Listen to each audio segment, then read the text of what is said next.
Hello, नमस्कार, आदाब, सत श्री अकाल और अस्सलाम वालेकुम। मैं हूं मोहम्मद अहमद काज़मी, लेकर आया हूं आपका पसंदीदा कार्यक्रम आपके रूबरू। इस वक्त बड़ी अजीब हवा है, हर तरफ से वाकयात ऐसे सामने आ रहे हैं जिससे बहुत ही तकलीफ होती है। और ख़ास तौर पर ऐसे वक्त में जबकि नफ़रत का बाज़ार गर्म हो और ऐसे में कोई ऐसा वाकया सामने आए कि कोई शख्स जो इस नफ़रत के खिलाफ लड़ रहा था, जो जूझ रहा था कानून के मुताबिक मसाइल को हल करने के लिए, अगर वही चला जाता है तो फिर लोगों को ज़रा परेशानी ज़्यादा होती है, उम्मीदें कम होती चली जाती हैं। अभी एक ताज़ा वाकया ये हुआ है कि एक सुप्रीम कोर्ट के बहुत ही नई उम्र के, चूंकि सुप्रीम कोर्ट में आमतौर पर ज्यादा उम्र में पहुंचते हैं वकील, लेकिन 40 साल के उम्र में एहतशाम हाशमी, उनका इंतकाल हो जाता है। और उनके इंतकाल, उनकी डेथ से कुछ ही दिन पहले, हफ्ते भर पहले, 10 दिन पहले कुछ ऐसे वाकयात हुए जिसमें वो बहुत ही तकलीफ में थे। ऐसा लगता था शायद वो, ऐसा तो नहीं है कि वो डिप्रेशन में उनकी डेथ हो गई हो, हार्ट अटैक हुआ हो, किन हालात में थे वो बहुत ही आगे हम इस प्रोग्राम में आपको बताएंगे। एहतशाम हाशमी मध्य प्रदेश से थे, सागर के रहने वाले थे और दिल्ली में सुप्रीम कोर्ट में 17 साल से प्रैक्टिस कर रहे थे। कई ऐसे मुकदमे वो लड़ते थे जिसमें वो सिस्टम से लड़ने की बात सोचते थे और मजलूम को इंसाफ दिलाने की कोशिश करते थे। उस पर बात करने के लिए मेरे साथ खास मेहमान है, मध्य प्रदेश भोपाल इस वक्त हैं दीपक बुंदेले साहब। आपको याद होगा, दीपक बुंदेले साहब वही शख्स हैं जो मार्च 2020 में पुलिस ने उनकी पिटाई की थी क्योंकि उनके चेहरे पर दाढ़ी है, और बाद में पुलिस ने आकर के बताया था कि हमने तो आपको मुसलमान समझ करके पीट लिया था, और उसका सबूत भी दीपक बुंदेले ने अपने पास रखा था, रिकॉर्डिंग की थी। तो ये उस किस्म के यानी वो मुसलमान ना होते हुए भी मुसलमान को किस तकलीफ से गुजरना पड़ता है वो उन्होंने खुद महसूस किया है। दीपक बुंदेले साहब इनके साथ काम भी करते रहे हैं कुछ बहुत ही अहम केसेस में, एहतशाम हाशमी साहब के साथ। इसलिए हम जानना चाहेंगे कि वो किन हालात में थे, क्या हुआ, अभी ताजा क्या वाकयात थे। ये सब समझने के लिए आप भोपाल में हैं इस वक्त और रहने वाले बैतुल के हैं। दीपक बुंदेले साहब, वेलकम है आपका, मीडिया स्टार वर्ल्ड को आपने वक्त दिया। आप ये बताइए कि एहतशाम हाशमी साहब को आप कितना जानते हैं, क्या कुछ हुआ उनके इंतकाल से कुछ दिन पहले के वाकयात सुना है कि बहुत ही तकलीफ देने वाले थे, वो काफी तकलीफ से गुजर रहे थे, क्या कुछ हुआ, आप उनको किस तरह से जानते हैं और क्या ताजा वाकयात हैं उनकी डेथ से पहले के? देखिए, जानने का सवाल तो ऐसा है। लगभग 5 साल से उनकी मेरी संबंध है, रहे 5-6 साल पूछते। और उसके बाद मतलब मेरे बड़े भाई की तरह थे वो। तो मैं उनको कभी भी फोन करूं किसी कानूनी मदद के लिए, किसी व्यक्तिगत मदद के लिए, उन्होंने कभी नहीं कहा। और तुरंत यदि मेरा मिस कॉल देखते तो जवाब देते थे कि भाई दीपक, क्या मसला है। उसके बाद वो मेरे वकील भी रहे। जो आपने इस बात का जिक्र किया, हाईकोर्ट में जो पिटीशन लगाई थी हमने, जिसमें एक दाढ़ी वाला देख के मुसलमान समझा था पुलिस ने और उसके बाद मारा था। और फिर बाद में माफी मांगी थी कि वकील साहब माफ कर दो, आपको मुसलमान समझ के मारा गया। तो ये पिटीशन वो हाईकोर्ट लेके गए मेरे लिए। तो उसके बाद हमने एक बड़ा चर्चित केस था मध्य प्रदेश में, तस्लीम चूड़ी वाले का। वो हमने साथ में लड़ा, एहतशाम भाई और हमने। उसमें हमने हाईकोर्ट से बिल करवाई। उसके बाद ऐसे तमाम केस जिसमें माइनॉरिटीज के खिलाफ स्पेशल टारगेट करके माइनॉरिटीज पे अटैक हो रहे थे, उसमें एहतशाम भाई और हम अक्सर साथ में खड़े रहे। अभी एक प्रकरण लगा है भोपाल में नुपुर शर्मा के खिलाफ। उसमें एहतशाम भाई का मेरे पास फोन आया, बोले दीपक, अभी 6 महीने हो गए उस प्रकरण को लगा के, हमने प्राइवेट कंप्लेंट फाइल की है। बोले दीपक, इसमें केस फाइल करना है। मैंने ठीक है भाई, कल कर देता हूँ। तो अभी वो अंडर प्रोसीडिंग है, अभी मामला भी चल रहा है कोर्ट में। ऐसे तमाम मामले जिसमें एहतशाम भाई हो ना साथ में उनकी रहबरी में काम करते रहे। क्या उनका ओवरऑल, मतलब वो किस तरह से इश्यूज को किस तरह से देखते थे और क्या उन्हें उम्मीद थी कि कानून उनकी जरूर मदद करेगा? क्या अब भी वो उम्मीदें हैं? मैं आपसे भी पूछ रहा हूं कि क्या वो उम्मीदें हैं कि कानून के तहत हमें इंसाफ मिलेगा, हमें यानी देशवासियों को, मैं सिर्फ मुसलमानों की बात नहीं कह रहा। जी, ये बड़ा अच्छा आपने कहा कि मतलब मुसलमानों के लिए, और ऐसे ऐसे शाह हाशमी मुसलमानों के वकील थे भी नहीं, मतलब या वो तो इंसानियत के वकील थे कि जहां भी गलत हो रहा है उनके खिलाफ। अभी दो आदिवासियों की हत्या हुई, अपने मॉब लिंचिंग हुई मध्य प्रदेश के सिवनी जिले में। तो उन्होंने मुझे फोन किया, दीपक जाके देखो। मैं तुरंत यहाँ से सिवनी गया, भोपाल से, और उन्हें कहा दीपक जो उसमें जो हो सकता है वो करेंगे अपन। तो कुल मिला के वो इंसानियत के वकील थे, उसमें हिंदू मुसलमान का सवाल ही नहीं है। और आपने कहा उम्मीद वाली बात, तो मतलब हालांकि हमें बड़ी तकलीफ का वक्त है हमारे लिए, लेकिन नाउमीदी तो कुफ्र है ना, इसलिए नाउमीद नहीं होना ठीक नहीं लगता है। ये अभी जो वाकया ताजा हुआ था वो क्या कुछ हुआ था, जो इंदौर की अदालत में क्या कुछ हुआ था, वो थोड़ा सा बताइए, क्योंकि वो ऐसा लगता है कि बहुत ही टर्निंग पॉइंट था कि सैकड़ों वकील एक वकील को घेर लें आकर के। वो वाकया क्या था, जरा वो भी बताइए। देखिए, इंदौर इंदौर अदालत में कुछ हम तस्वीर छुड़ी वाले का भी आर्गुमेंट कर चुके हैं सेशंस में, और अभी उस दिन तो मैं इंदौर में था नहीं जिस दिन ये वाकया हुआ, मैं भोपाल में ही था।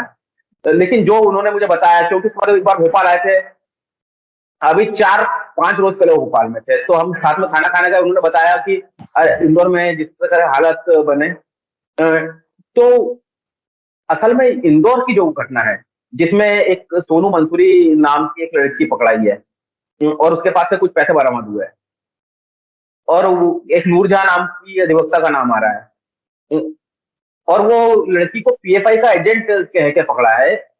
आप पता नहीं, ये तो चलिए हम तो ट्रायल फेस करने के लिए तैयार है, वो लड़की भी ट्रायल फेस करने के लिए तैयार है कानून के में। लेकिन जो अखबारों ने छापा है, जो हिंदी अखबारों ने जो गंद मचाई है, उसमें उन्होंने इतना गलत छापा कि 1 लाख समथिंग रुपए उसके पास से बरामद हुए, और वो नूरजहां के कहने पे काम करती थी। और उसके बाद ये एक वकील आते थे हवाई जहाज से, दैनिक भास्कर में छापा है ये कि हवाई जहाज से इंदौर की तस्लीम चुड़ीवाली की पैरवी करने के लिए वकील हवाई जहाज से दिल्ली से आते थे। अरे सवाल यह है कि वो आदमी तो वैसे हवाई जहाज में चलता था, कोई तस्लीम चुड़ीवाली के स्पेशल तो हवाई जहाज में बैठते नहीं थे। जब वो सुप्रीम कोर्ट के जाने माने बड़े वकील थे, तो हवाई जहाज उनके लिए बहुत बड़ी चीज नहीं थी ना। और इंदौर में तो ऑफिस था, तो कौन सा रोज अप डाउन करना होता था, एक ऑफिस इंदौर में भी है। तो अखबार ने बहुत ही बुरी तरह से छापा, जिससे वो तनाव में तो थे ही। दैनिक भास्कर को उन्होंने एक नोटिस भेजा है, वो नोटिस आप अगर दिखाना चाहे स्क्रीन पे तो बहुत बेहतर होगा। उन्होंने दैनिक भास्कर को नोटिस भेजा है कि आपने इस तरह की खबर, मतलब अनुगत खबर छापी है कि हवाई जहाज से आते थे या इस तरह का काम करते थे। लेकिन देखिए, हर वकील, हर इंसान को अपना वकील पसंद करने का कानूनी अधिकार है। कोई भी व्यक्ति अपने पसंद का वकील रख सकता है। कितनी फीस लेगा ये वकील और उसके बीच की बात है, या नहीं लेगा ये भी दोनों के बीच की बात है।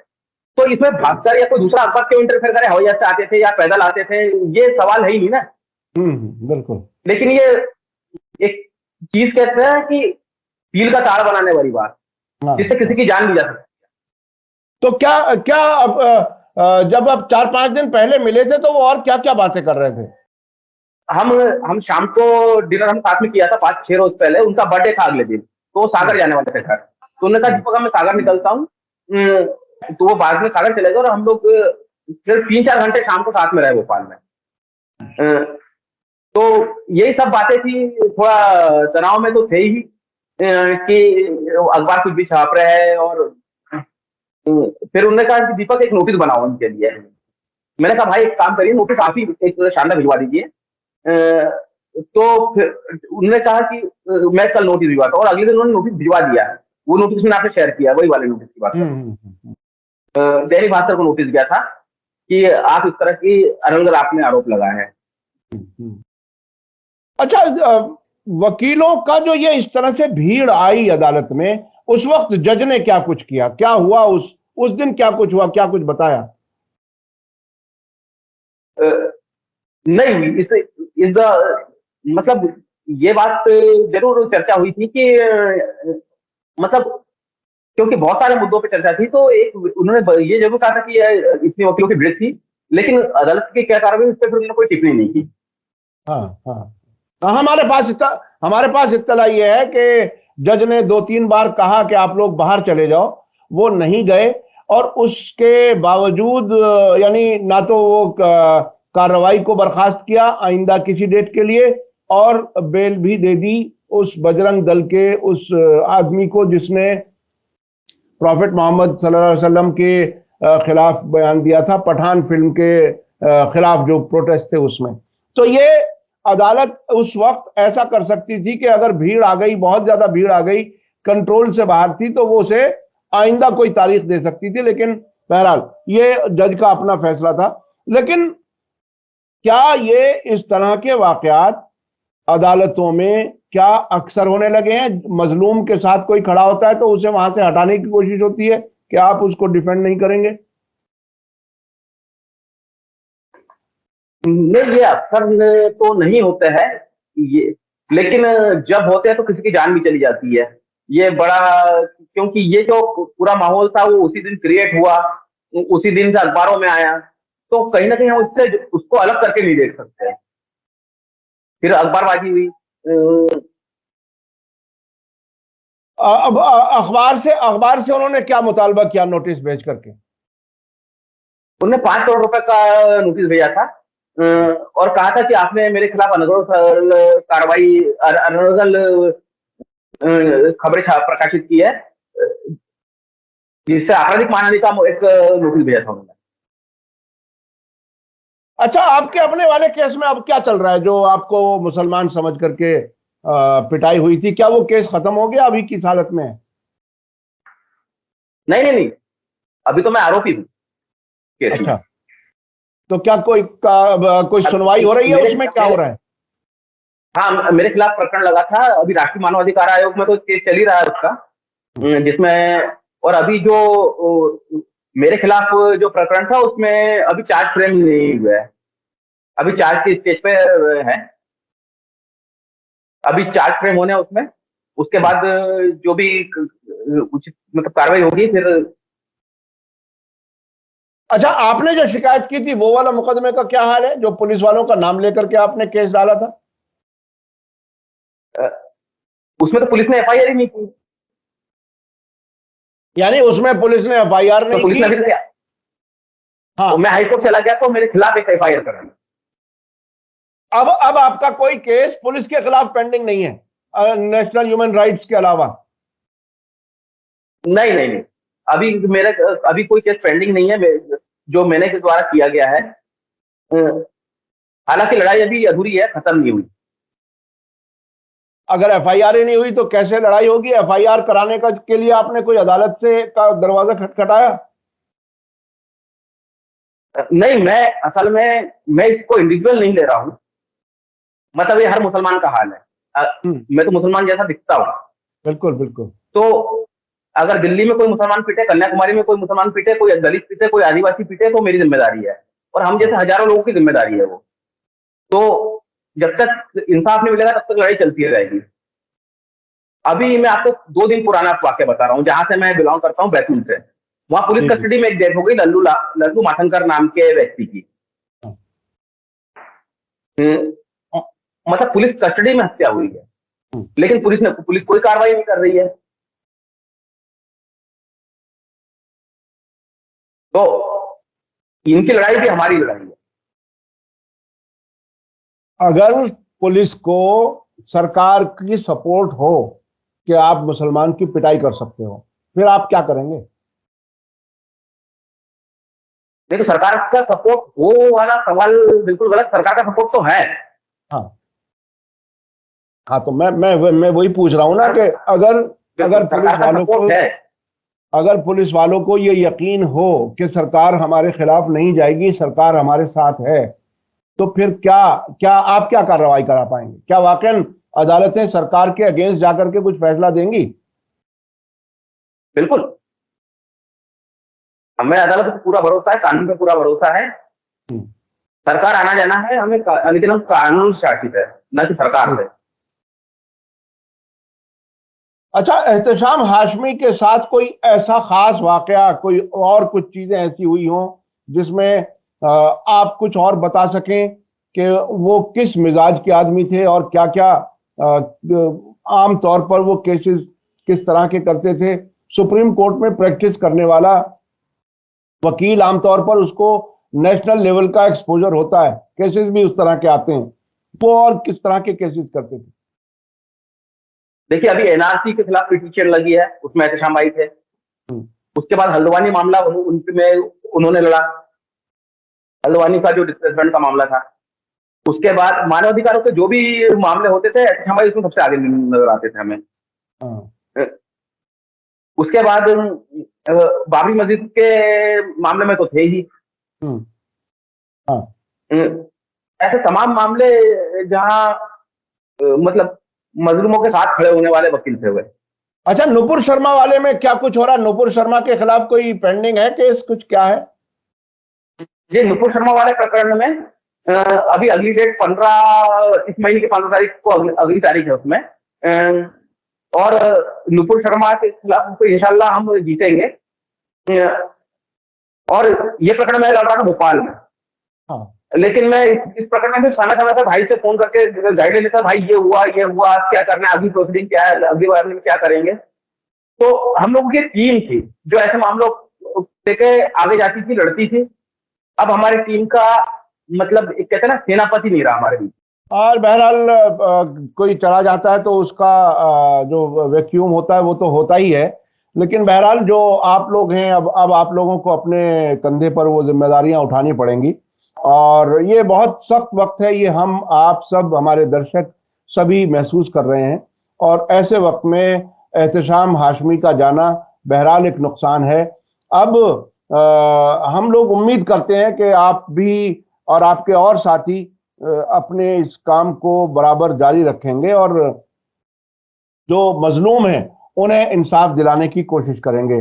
बहुत बहुत शुक्रिया दीपक बुंदेले साहब, आपसे बात करके कई चीजें अपडेट हो गई। एक तो ये कि नुपुर शर्मा वाला केस क्या कुछ हो रहा है, एहतेशाम हाशमी किस किस्म के केसेस लड़ते थे और अदालत में उनके साथ अभी 28 जनवरी को क्या कुछ हुआ जब वकीलों की एक भीड़ आरएसएस बीजेपी के सपोर्टर्स की, उन्होंने उनको डिफेंड करने से यानी बेल की मुखालिफत करने से रोकने की कोशिश की थी।